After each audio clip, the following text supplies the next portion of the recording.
E lá em João capítulo 5 tem a história do paralítico no tanque de Betesda. Você já deve ter ouvido falar. Alguns pregadores dizem que não tinha anjo nenhum, né? Aquilo lá que está no texto é conversa, né? Como assim? Porque porque um anjo descia em certo tempo e agitava a água, e qualquer que fosse colocado no tanque quando a água era agitada, sarava de todo moléstia, de todo mal que tivesse, né? E tal. E como é que essa história desse anjo, né?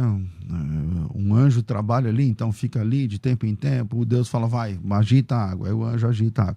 Então algumas pessoas dizem, não, isso aí não é verdade. Mas se não é verdade, porque está no texto bíblico, né? Enfim, pastor Deiró de Andrade, uma alegria muito grande rever o senhor. Bem-vindo aqui ao nosso debate na Rádio Musical mais uma vez. Louvado seja Deus. Glória a Deus, uma honra servir ao Senhor.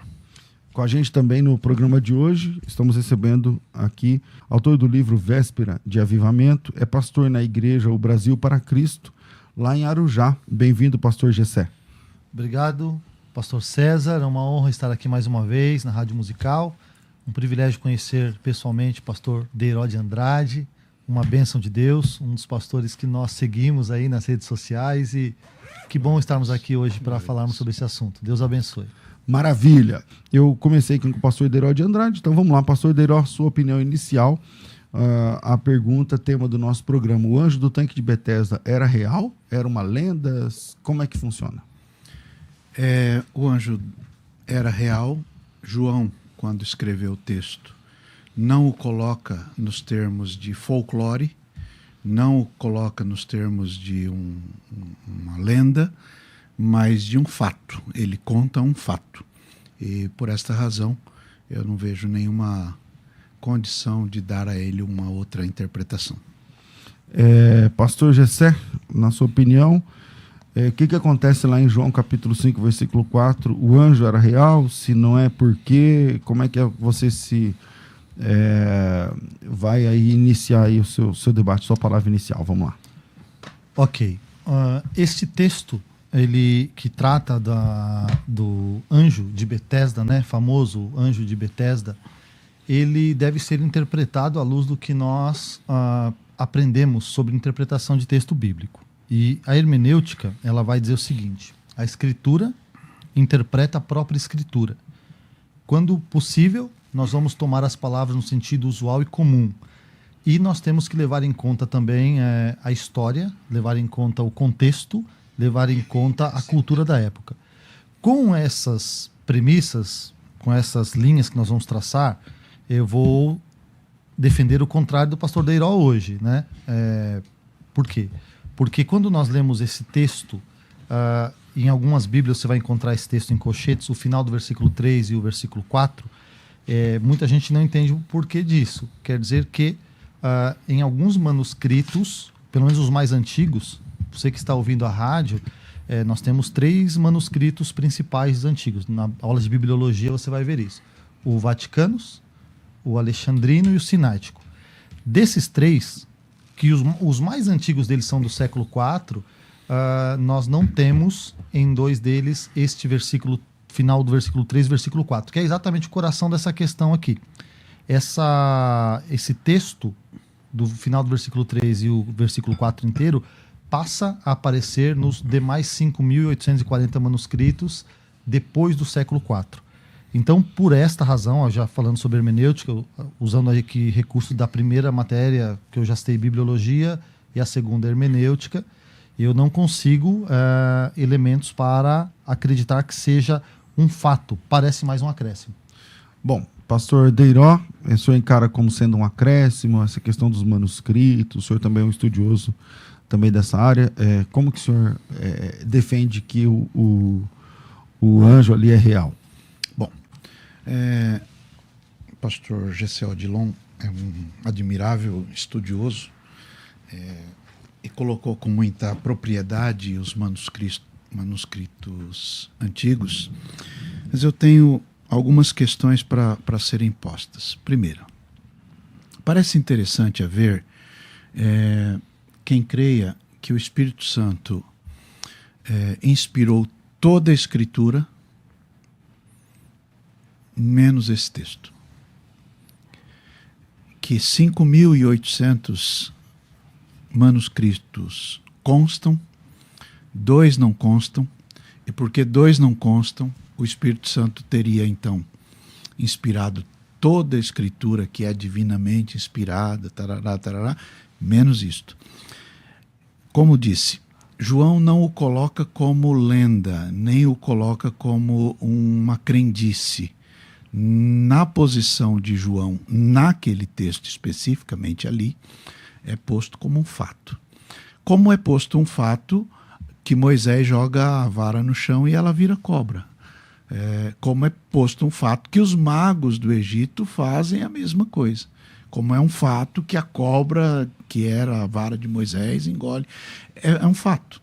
Então, João coloca isso como um fato. Portanto, eu não vejo nenhuma condição, ainda que em alguns textos encontremos isto sob colchetes, informar que não seja um fato.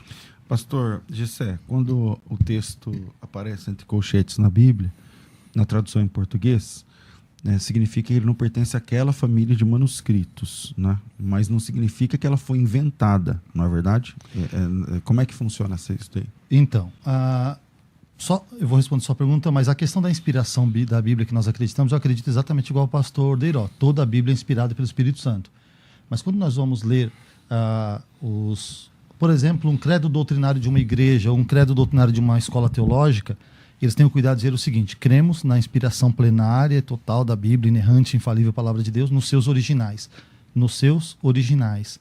Então, quando eu apelo para esses manuscritos sináticos e alexandrinos ou vaticanos, é porque eles são os mais antigos. Então, não é só baseado nisso, mas só para os irmãos entenderem. Eu creio exatamente igual o pastor Deiró na inspiração plenária e total da Bíblia, mas é que os manuscritos mais antigos não continham. E aí, entrando na resposta do Colchetes, pastor César, há quem acredite, até pastor Rodrigo Silva, um arqueólogo bastante conhecido, diz o seguinte: esse texto parece que era um comentário adicional que os copistas fizeram para explicar a razão desse movimento das águas. Por quê? Porque no versículo 7, salvo engano, tem uma explicação: ninguém há que me coloque na água quando ela é agitada. Então, quando ele está nesse contexto, é porque alguns manuscritos citam, outros manuscritos não citam. E eu apelei na primeira argumentação aos mais antigos. Mas tem uma outra coisa interessante: Escritura interpreta Escritura. Tudo na Bíblia está por alguma razão. E a parte que está em todos os manuscritos, inclusive esses eventos que o pastor Deiró citou, da cobra, de fato estão nos manuscritos antigos, né, judaicos. Quando a gente fala de Escritura interpreta Escritura, tem um texto que fala o seguinte: na porta, ficava perto da porta das ovelhas. Isso é um indício arqueológico. É um indício arqueológico. E a arqueologia encontrou esse lugar aí, esta porta das ovelhas, que é um lugar que as ovelhas passavam e o passar das ovelhas fazia a água balançar no tanque. E alguém se jogava. E Tertuliano fala o seguinte: as pessoas paravam de reclamar das dores. E a arqueologia encontrou esse lugar. Um arqueólogo chamado Skyke, ele encontrou um lugar que era templo de Esculápio, que tinha um tanque no exato lugar da porta das ovelhas. Esculápio ou Asclépio, os irmãos sabem, é um deus da cura da mitologia grega. Então me parece, pastores, que aquele lugar de Betesda era um lugar de adoração à entidade falsa e que algumas pessoas acabavam sendo aliviadas lá. E este anjo não me parece ser o anjo do Senhor. Se é que tinha um anjo lá, não era o anjo do Senhor, porque Jesus desautorizou esse anjo. O anjo tinha um repertório dele. O primeiro que entrar aqui, né, meritocraticamente, é curado. Aí Jesus entra lá e fala: não, o anjo está errado, eu vou curar você. E o texto termina, hermenêutica de novo. E ele reconheceu que Jesus era o que o curava. Existe algum tipo de indício histórico?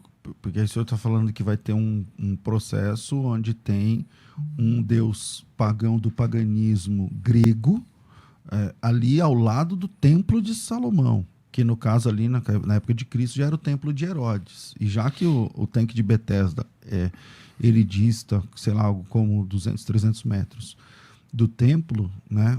Existe algum tipo de índice histórico e tal? E não o pessoal hoje falando: pode ser isso, pode ser aquilo outro. Tem isso, porque eu não lembro de nenhum tipo de paganismo grego. Tem lá, antigamente o Israel teve aí enamorado, né, do paganismo cananeu, né, os deuses cananeus, Dagon, Baal, não sei o que, mas isso se resolveu. Divindades gregas só se encontra lá no Hermon. Então, no pé do irmão, lá no norte, né? Exatamente. Mas ali do lado ali é o deus Pan, né? Que aparece ali. Agora, ali ao lado do templo, tem algum índice para sustentar essa ideia? Então, a gente está falando do século I, ok? No século I, o mundo romano. Cultura grega ainda, herdada. Então, se temos aqui um testemunho de um arqueólogo, que eu acho que é o arqueólogo mais famoso do Brasil hoje, e evangélico, independente, Rodrigo Silva, citando um arqueólogo chamado Kaique, que encontrou um templo de Esculápio num tanque de Betesda, na região próxima à Porta das Ovelhas, e Esculápio, ou Asclépio, era o deus da cura dos gregos, é natural a gente pensar que esse tanque é o mesmo tanque que nós estamos falando. É que o tanque de Betesda já está escavado há mais de 100 anos. Eu tive lá. E não é lá. E não é lá. Mas vamos lá, pastor Deirão. Bom, eu digo o seguinte. O Espírito Santo teve o cuidado de deixar de fora os livros apócrifos, os pseudo-epígrafos, alguns textos posteriormente inseridos pelo direito do Vaticano, mas o Espírito Santo esqueceu de tirar esse pedacinho. Eu acho isso muito esquisito, porque ou eu creio na palavra de Deus e eu creio, ela tem lá os fatos narrados como narrativas, tem os fatos que são doutrina, mas neste caso nós estamos falando de um fato ocorrido. Como é que a gente consegue explicar aquela multidão de pessoas que estava lá, todo o tempo ficava lá, e todo o tempo eles, está aqui no texto, como o senhor disse, a interpretação do texto, nestes jazia grande multidão de enfermos, tal, e coloca aqui o tipo de enfermidade, e aquelas pessoas estavam ali esperando o movimento das águas. Por quê? Um anjo descia de certo em tempo, não fala aqui qual é o tempo, agitava as águas, e o primeiro que descia, ok. A desautorização, conforme o senhor colocou, de Jesus, parece interessante também. Contudo, o que aqui está posto por João é um fato ocorrido, um fato que existiu, um fato que tinha naquele momento. E que a chegada de Jesus ali trouxe um alívio para aquele moço que estava acreditando num fato anterior ou num fato que era corrente. Por exemplo, Dr. Russell Shedd uma vez disse lá no púlpito da igreja de São Mateus: se a Bíblia dissesse que o Jonas engoliu uma baleia, eu dava conta de acreditar porque é a palavra. Quando você lê Mateus 12:40, Jesus está falando que o peixe era uma baleia. No grego não. No grego não. Tô só me reportando ao que está posto aqui. Quando você lê o livro de Jonas, está dizendo lá que era um grande peixe. Agadol. O grande peixe, ou a baleia, ou a tilápia, ou o cachalote, ou o que quiser ser, engoliu um ser humano que ficou sobrevivente dentro dele 3 dias. O importante não é saber que tipo de peixe é, mas o tanto que ele ficou lá. Então, a palavra de Deus não está ali por acaso. Esse texto não está aqui por acaso. Esse texto está mostrando que a gente pode crer na atividade divina que vem por uma ação de um anjo, mas a gente pode crer que Jesus veio para resolver um problema que independe da ação humana, que é o caso. Por esta razão, eu não vejo nenhuma dificuldade de entender que o anjo do Senhor, sim, fazia aquela agitação. Pois não, Gessé. Eu vejo um problema, porque a gente tem que harmonizar um texto bíblico com a realidade bíblica e doutrinária. Esse final do versículo 3 e versículo 4 ele é exatamente um exemplo clássico de um texto isolado que pode gerar problemas. Que problemas? Se eu acreditar que um anjo descia e movimentava as águas e o primeiro que se lançasse ali era curado, então Deus não é um Deus gracioso. Deus é um Deus meritocrático. E Deus vai beneficiar aquele que menos precisa, que é o mais rápido, o mais forte, o mais esperto. Então movimentou as águas. Quem se jogar primeiro, olha, quem chegar por último é a mulher do padre, hein? Quem se jogar primeiro vai ser abençoado. Então, empurra o meu amigo, porque eu vou me jogar, porque a meritocracia de Deus diz que o primeiro vai chegar. Então, Deus está beneficiando aí o mais forte. Então, isso desarmoniza-se com a realidade bíblica num total. Um outro ponto é angelologia. Nós não vemos nenhum anjo curar no Antigo Testamento, até esse versículo 4 do capítulo 5, entre colchetes, fora dos manuscritos mais antigos, e não vemos nenhum anjo curar ninguém depois. Então, anjos não possuem atribuição de cura, teologicamente. Já doutrinariamente nós já falamos. E quem é, então, que tem o poder de curar? O Senhor Jesus, e ele fez isso em Betesda. E ele deu para a igreja, 1 Coríntios capítulo 12, os dons de curar. Quando eu pego esse texto isoladamente, creio cegamente dizendo que ele é verdade, eu rasgo a hermenêutica para dizer que ele é verdade em nome da minha fé. Pela fé eu posso acreditar no que eu quiser, realmente, está certo. Mas quando eu rasgo a hermenêutica para dizer que esse texto é verdade, eu estou dizendo que tem anjos que curam. Tem gente que faz isso. Põe até nome. Rafael. Deus cura. E esse anjo de cura, então, culto aos anjos, vamos esperar o movimento das águas, que os anjos venham e que curem. Então, esse texto está em desarmonia com a teologia, com a Bíblia, com a doutrina e com o entendimento que nós temos de Deus, onde Deus ele não dá mérito. Deus ele é o Deus de graça. Jesus entrou por graça em Betesda. Eu tenho uma pergunta, Por pastor favor. Gessé. Por favor. A ser tão forte como o senhor coloca isto, em sua opinião de teólogo, respeitável pastor, esse texto, então, a gente deveria pegar e tirar das Escrituras e, a partir da sua visão, dizer para o mundo inteiro que Deus se enganou, que o Espírito Santo permitiu colocar isso aí, ele não estava muito certo. Então, a gente teria que retirar do texto, é isso? Posso responder? Obrigado Claro. pela pergunta. Pastor Deiro, quero reiterar aqui meus respeitos ao senhor. Espero que depois do Que é programa, recíproco. isso, que a gente saia daqui muito amigos. Somos Eu amigos. só estou tentando ser bastante claro para que o ouvinte tenha um contraponto desse texto. O que fazer com esse texto? Romanos capítulo 15, versículo 4. Tudo que dantes foi escrito, para o nosso ensino foi escrito. O que eu faço com esse texto? Quando eu vou pregar esse texto, eu digo, havia uma crença de que um anjo fazia o movimento das águas, mas as pessoas estavam aprisionadas ali em Betesda. A casa de misericórdia era uma prisão. Jesus entrou na prisão. Jesus curou aquele que não ia conseguir pela velocidade, pela força, pela agilidade.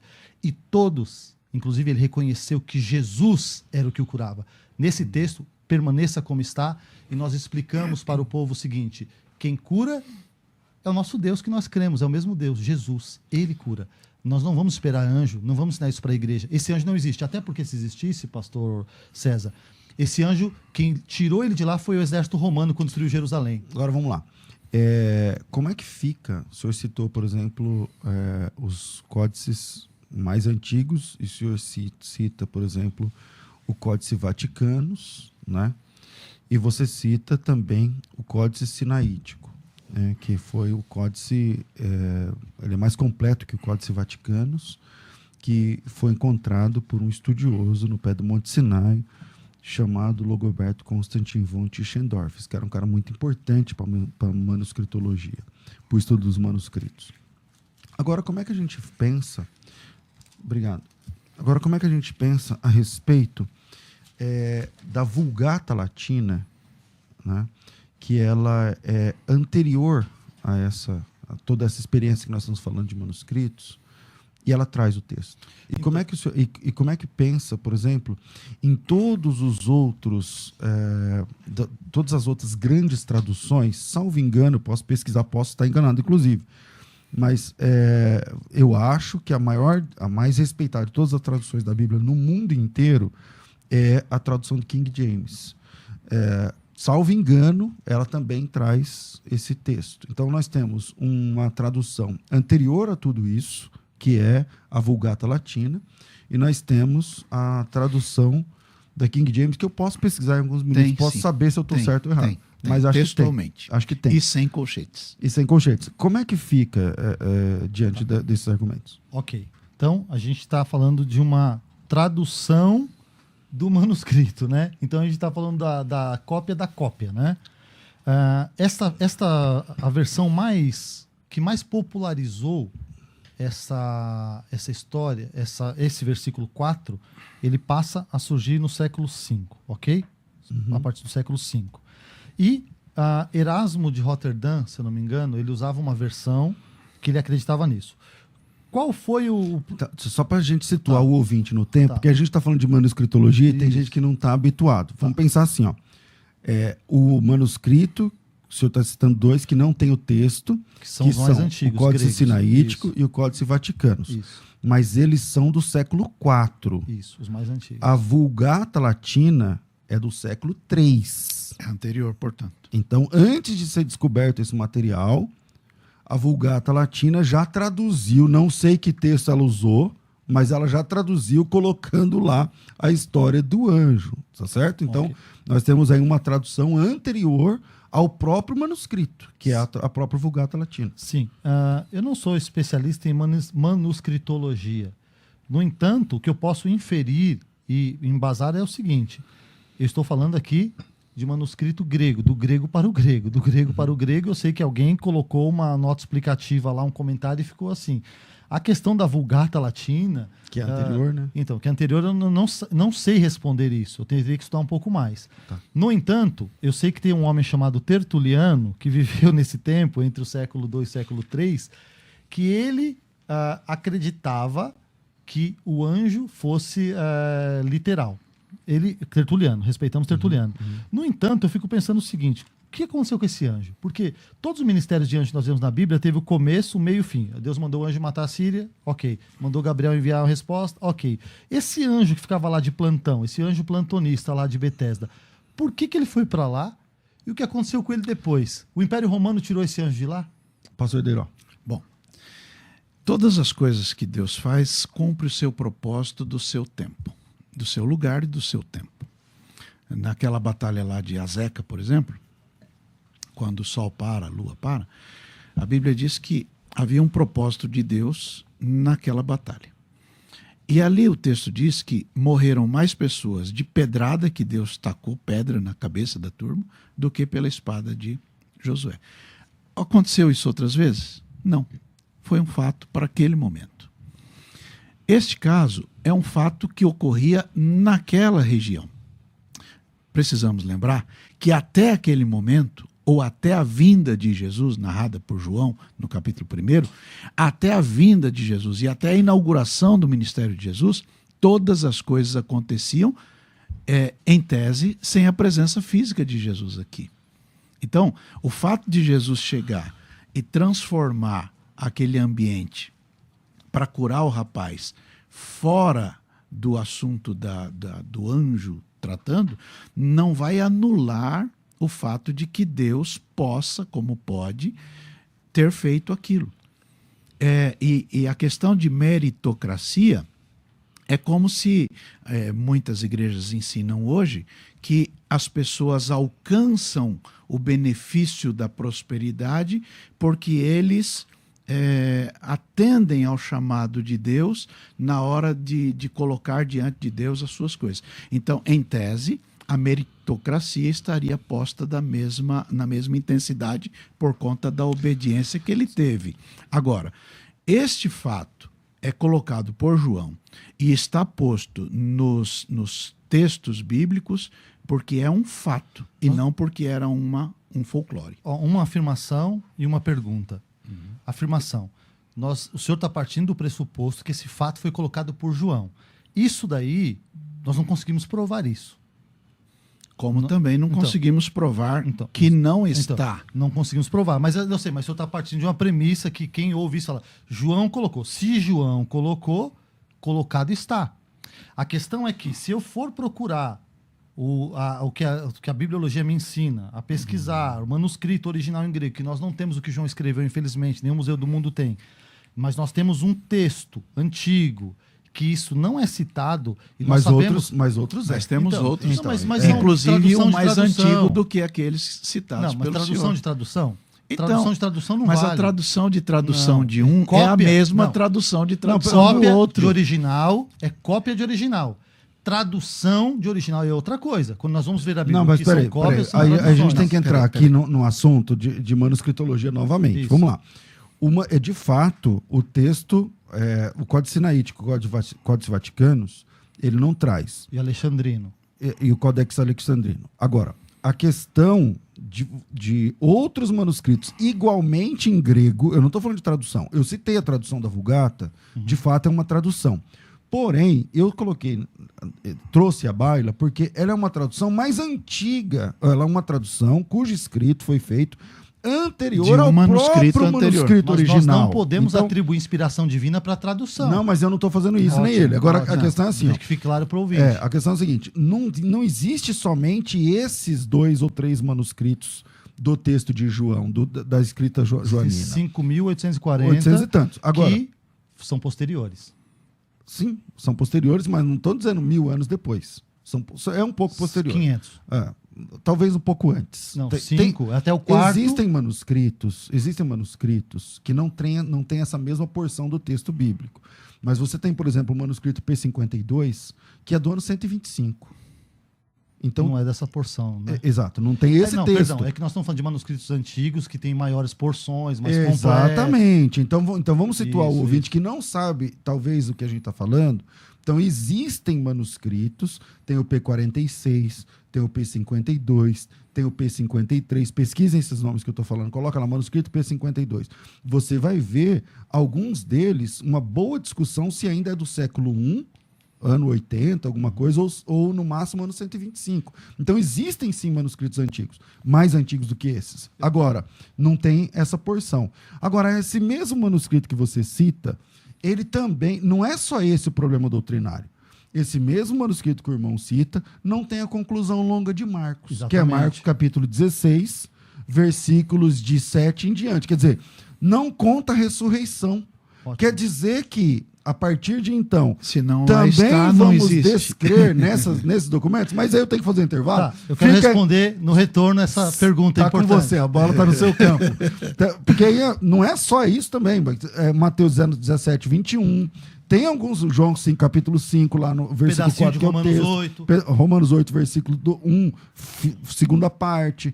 Então temos aí alguns problemas textuais. Se é para anular esse, então em nome disso a gente anula todos. Rapaz, pastor César Cavalcante, tudo bom? Eu acredito sim que esse anjo ele era real, né?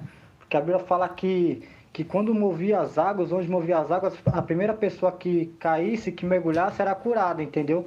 Então eu acredito sim que era real esse anjo, porque senão as pessoas não iam ficar lá perdendo tempo neste lugar, entendeu? Se não tivesse visto algum milagre, entendeu? Eu acredito sim que esse anjo ele era real, amém? Deus abençoe. Esse negócio do anjo balangar as águas aí é pura geografia, pura lenda. Deus não precisa de nada disso para curar alguém, precisa de balançar águas, essas coisas. O cara fala grosso. Bobagem. Pastor F. Alves, São Paulo. A paz do Senhor, pastor César, todos da mesa. Pastor Alexandre Franco, Zona Norte, capital, São Paulo. Então, os irmãos estão dizendo que então Deus usa feitiçaria, Deus usa misticismo, Deus usa situações igual a essa para operar milagre. Então Deus usou a feiticeira. Creio que a Bíblia é inspirada, porém não creio que era um anjo ali. Havia o porquê e não um anjo, irmão. Porque senão Jesus não teria aparecido em cena. A paz do Senhor Jesus, meus amados e queridos pastores. É o Vicente Guarino aqui de Mauá, São Paulo. Sim, o anjo existia sim. Minha opinião.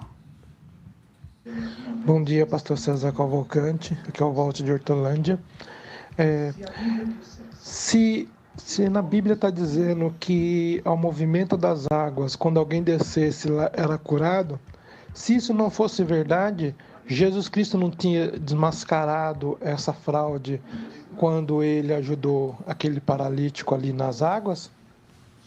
Esta é a minha pergunta. Bom, voltamos aqui para nossa mesa de debates. Obrigado aí ao pessoal. Tem aqui o Abel Paz. Em João 5,4 diz que de vez em quando descia um anjo movia as águas. Tenho que crer na Bíblia. Para mim era real. O Jefferson.